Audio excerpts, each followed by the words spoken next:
Tonton video ini sampai selesai agar Anda tidak gagal paham.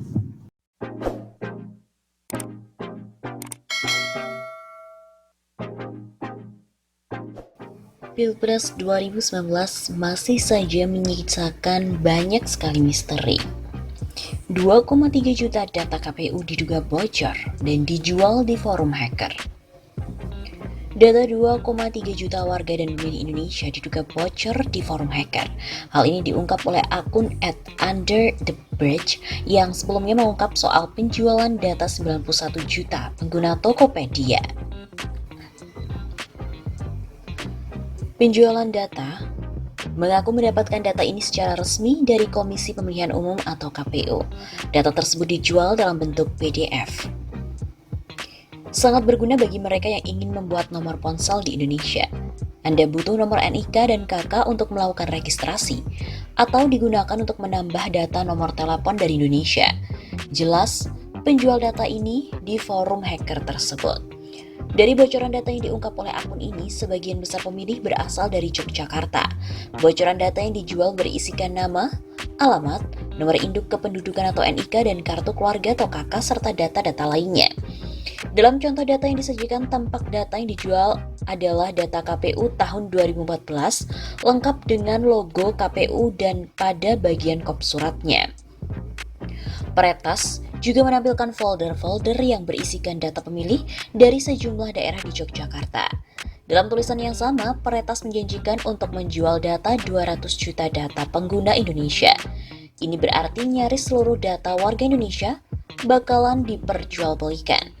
Sejumlah warganet yang telah merespon cuitan dari @underthebridge ini telah mencuit pula ke KPU, Kemenkominfo, dan sejumlah akun resmi pemerintahan lainnya. Sebelumnya, akun @underthebridge juga memberikan informasi kebocoran data pengguna Tokopedia. Data yang bocor saat itu berupa email, hash kata kunci, nama, dan juga sebagainya. Redaksi dari CNN Indonesia masih berusaha menghubungi pihak KPU untuk mengkonfirmasi hal ini. Hingga berita ini diturunkan, KPU juga belum merespon soal dugaan data pemilih yang bocor tersebut.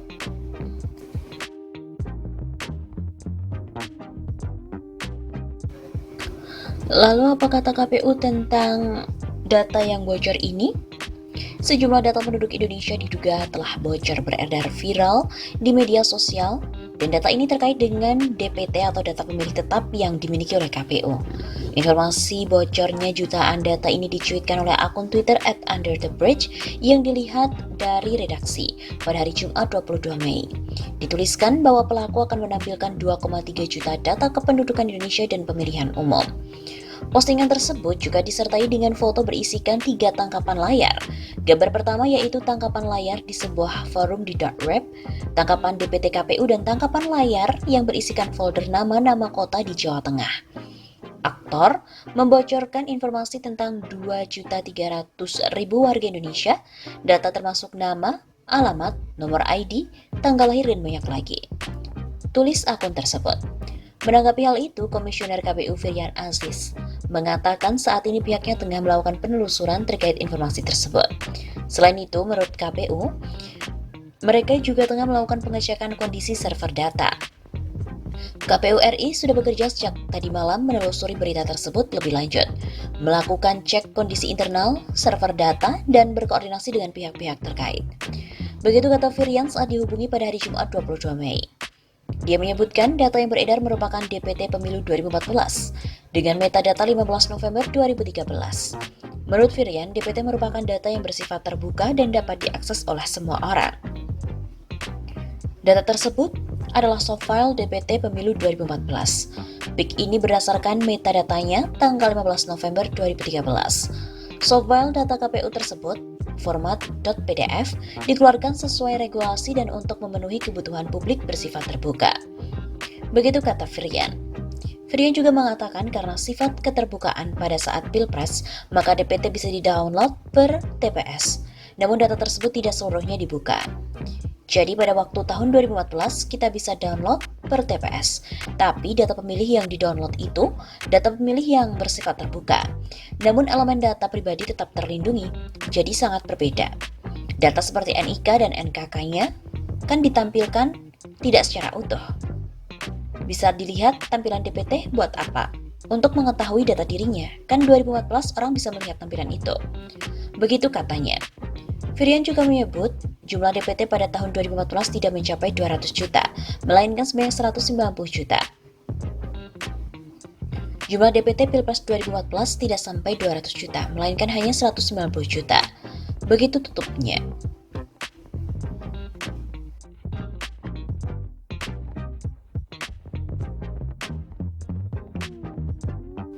Sebelumnya juga diberitakan bahwa adanya peretas dari Tokopedia.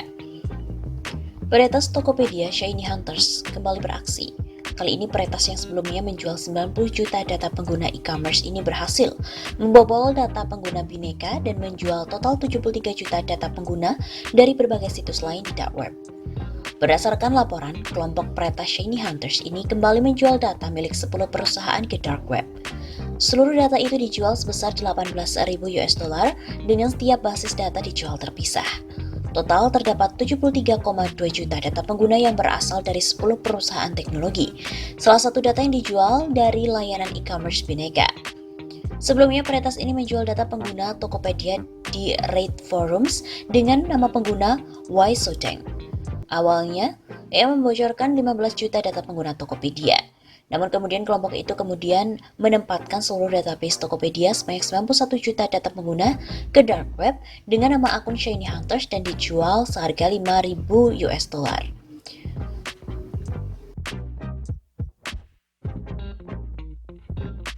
Dilansir dari ZDNet, data dari 10 perusahaan teknologi yang berhasil mereka bobol adalah 30 juta data pengguna aplikasi yang dijual adalah milik aplikasi Kencan Online Sosk, kemudian 15 juta data pengguna Chatbooks, SocialShare sebanyak 6 juta data pengguna, kemudian Home Chef sebanyak 8 juta pengguna, 5 juta data pengguna Minted, Chronicle of Higher Education sebanyak 3 juta data pengguna, GGU Meme sebanyak 2 juta data pengguna, Mindful sebanyak 2 juta data pengguna, Bineka sebanyak 1,2 juta data pengguna, dan Star Tribune sebanyak 1 juta data pengguna. Shiny Hunters diketahui telah membagikan sampel dari beberapa data pengguna yang mereka curi. Keabsahan beberapa basis data tidak dapat diverifikasi, namun sampel dari pelanggaran tersebut cocok dengan catatan nyata. Para peneliti pun juga percaya bahwa Shiny Hunters adalah otentik. Selain mencuri data aplikasi, Shiny Hunters mengklaim telah mencuri 500 GB data dari gudang pribadi Microsoft dan juga GitHub. Seperti halnya banyak pelanggaran, tindakan itu tampaknya bertujuan untuk mencari keuntungan keuangan dari perusahaan yang dicuri datanya.